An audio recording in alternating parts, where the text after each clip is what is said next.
of What the Hell Am I Doing? And today, we're back with an episode of Spicy Sports Betting. It's kind of a big day. It's UFC 281, and there's a couple big fights on the card, so I figured, why not? And it didn't kill me the last time, so I think we're going to do a Super Saturday, and we'll do some kind of crazy bet involving the chili pepper flakes again, since I survived. It was kind of rough, but I survived. If you haven't seen that punishment video, go back a few weeks or a few videos and you'll see me doing 3 teaspoons of Reaper and Ghost pepper flakes, and man, that was a rough afternoon. But yeah, today I'm going out exploring, so I got to get this video uploaded and ready early. So I figured I'd give you guys a few thoughts and picks for the big fight tonight. We'll start with Carlza Esparza versus Zhang Weili. This is actually the co-main, I think, on the card. But I'm going to pick it first because I'm not hugely excited about this fight. I think Esparza, you know, she got to where she is because she works hard. But I think Zhang Weili is hungry. And I just think she's going to be the better fighter by far. I know she's had some difficult, challenging fights, but she's been fighting the top fighters. So I think today you will see Zhang Weili probably look really good, really dominant. I think she's going to win, so I'm going to pick her. I'm not going to go too crazy on this one. So if Zhang Weili loses, I'll do a half teaspoon. A half teaspoon. I'm going to wimp out a little bit because I'm not huge on this fight. But I'll do a half teaspoon of Champ's Power Flakes in food to be determined. Might do another Flaming Hot Challenge, or maybe I'll get something else. The next fight, which I'm really excited for, is Dustin Poirier versus Michael Chandler. I like both these guys. I think they're both good fighters. I think they're both good representatives of the UFC.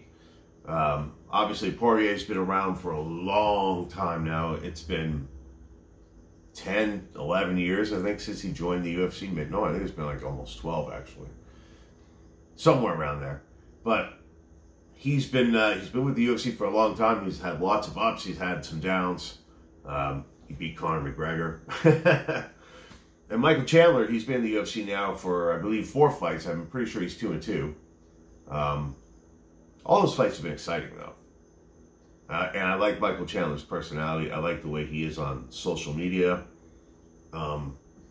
He seems to put a good message out there for the fans and for the people that follow him. So I like that about the guy. And I like Dustin Poirier's hot sauce. I think that's pretty good. Thanks, Pierre. So this is a tough fight for me because I like both guys and I don't really want to see either one of them lose. But, you know, ultimately, if I have to analyze this fight, I think both of them are willing to brawl. We've seen Poirier has hands in the past. We know Chandler's a big power puncher and he's knocked guys out quickly. Like, look what he did to Tony Ferguson. Yes, it is Tony Ferguson. We have to keep that in mind, though. But Chandler's a very powerful, energetic guy. He could overwhelm Poirier very quickly, and that could be it.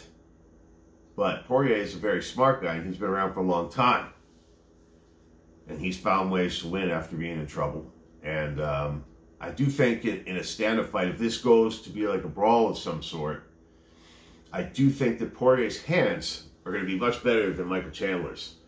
And I'm not knocking Michael Chandler's hands. He's got power, but I think Dustin Poirier's just got a little bit better skill.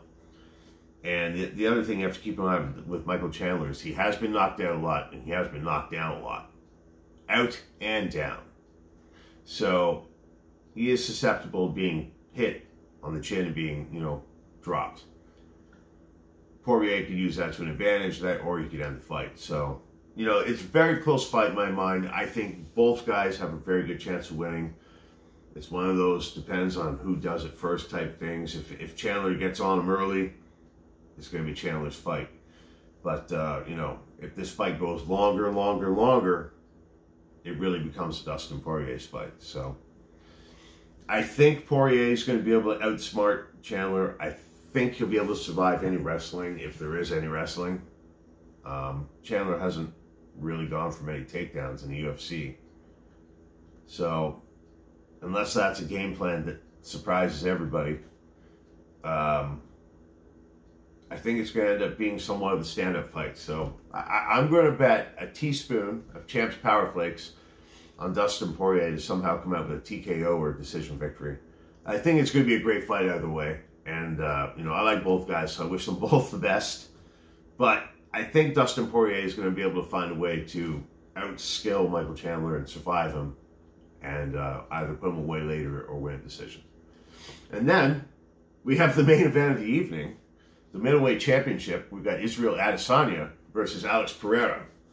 And, you know, Pereira's been on a terrifying run lately. He's been knocking people out. He looks scary. He's a big guy. He probably should be a 205er, really. I mean, he's cutting like 30 pounds or something to make it 185, which totally isn't unusual, but it's not common. So, you know, he's a monster that maybe can't hang with the guys at 205, and he's picking on the little guys a little bit here. I'm not sure. He is a good fighter. Problem is Israel Adesanya seems to be a great fighter. And sometimes Israel fights down to a guy's level. Like, we see him look fantastic, and we see him hang in there with guys. So, then maybe he shouldn't. But he always finds a way to win. Except if he fights a 205, of course. So, the problem here is that Alex Pereira could overwhelm Israel and knock him out. He could catch him and hurt him because of the size difference.